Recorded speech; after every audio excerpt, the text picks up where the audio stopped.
So, how much did I spend coming to Dubai to Tarmac? Put into consideration the amounts I will mention, that was 5 years ago. It was in 2021. It was just after COVID, so the prices may vary depending on those factors, and also the fact that I was lucky enough not to Tarmac for a very long time. Okay, so what the first thing I did is I got a visa. That time 3 months visa was costing around 30,000 Kenya shillings. I will check, written them down here. I spent 30,000 to get my 3 months visa.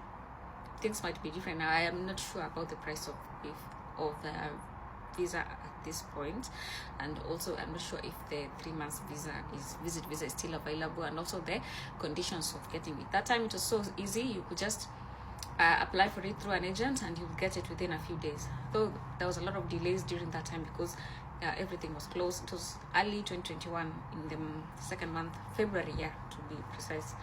Then I got an air ticket that costed me around 60,000. So I paid 60,000 for a round ticket to and fro. That was on Emirates. You remember that time we were leaving one seat empty, so that's why the prices were that much.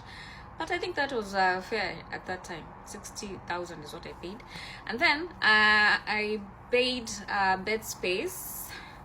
So I went to Kenyans in Dubai on Facebook, and then I got a Bedspace from somebody there who I met there, and I paid 1 month. That was 700 dirhams. That was around 20,000 Kenya shillings. Then I spared also another 20,000 I put aside for the second month, because remember I was coming to Tarmac, I did not have a job offer, so I did not know when I'll be getting a job.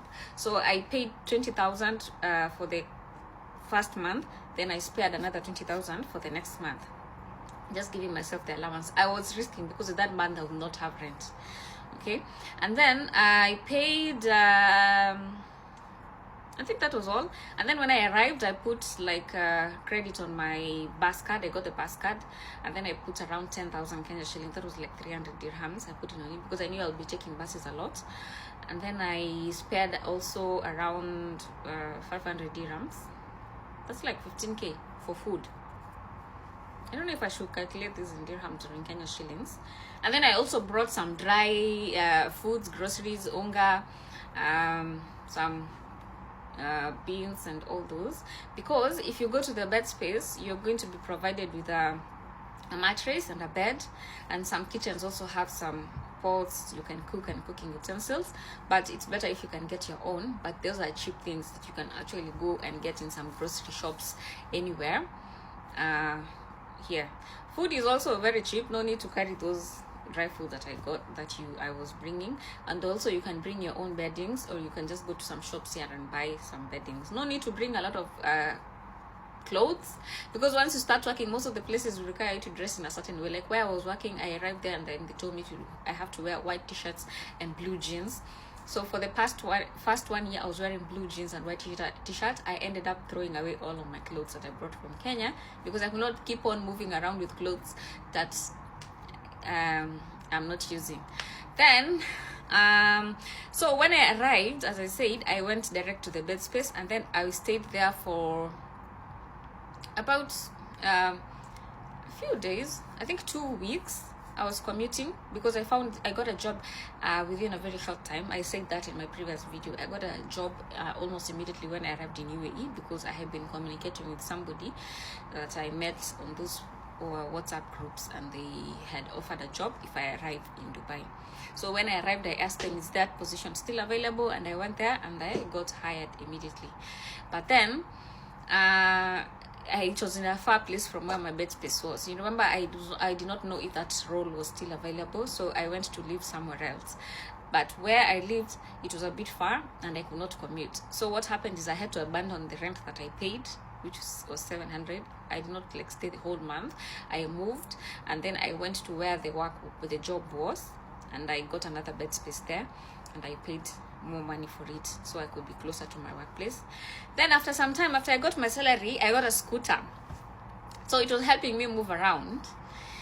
I got a scooter, And I got a laptop. Very important. A laptop will help you learn a lot of things. Scooter will help you move around.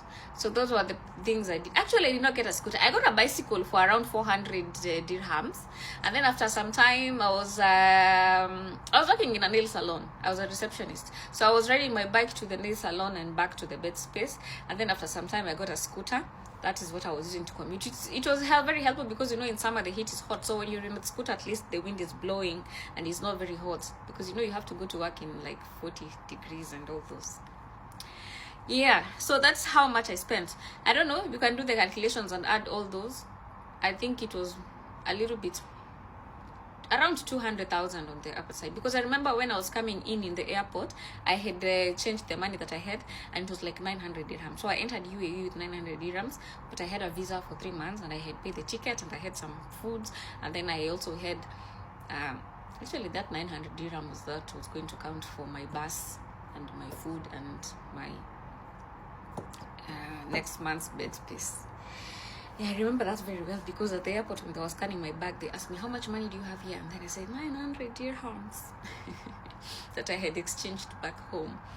So that's how I started my life here.